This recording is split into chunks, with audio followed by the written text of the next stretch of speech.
Fort Kochi വളരെ പഴക്കമുള്ള ഒരു നഗരമാണ്.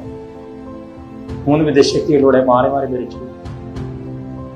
ഇന്ത്യയിലെ ആദ്യത്തെ മുനിസിപ്പാലിറ്റി തുടങ്ങിയ അധിക വിശേഷണമുള്ള ഈ പ്രദേശം ഇന്ന് പഴയ പ്രൗഢിയോടെയും പഴമയോടെയും ഇന്നും കരയുയർത്തുന്നു. നൂറ്റാണ്ടുകളുടെ പെരുമയും അവശിഷ്ടങ്ങളും പേറിക്കൊണ്ടിരിക്കുന്ന ഈ നഗരത്തിൽ ഒട്ടുമുക്ക ജനങ്ങളും വളരെ സാഹോദര്യത്തോടുകൂടി സ്നേഹത്തോടുകൂടി വിവിധ ജാതി മതസ്ഥരെ ഒന്നിച്ച് കമ്മ്യൂണൽ ഹാർമണി അക്ഷരാർത്ഥത്തിൽ പാലിച്ചുകൊണ്ട് ജീവിക്കുന്ന ഈ ചെറുനഗരം ഇങ്ങനെ തന്നെ നിലനിർത്തുക എന്നുള്ളതാണ് ഈ തലമുറയുടെ കടമയും കർത്തവ്യവും ഉത്തരവാദിത്വം. എൻ്റെ പേര് സ്റ്റീഫൻ റോബർട്ട്.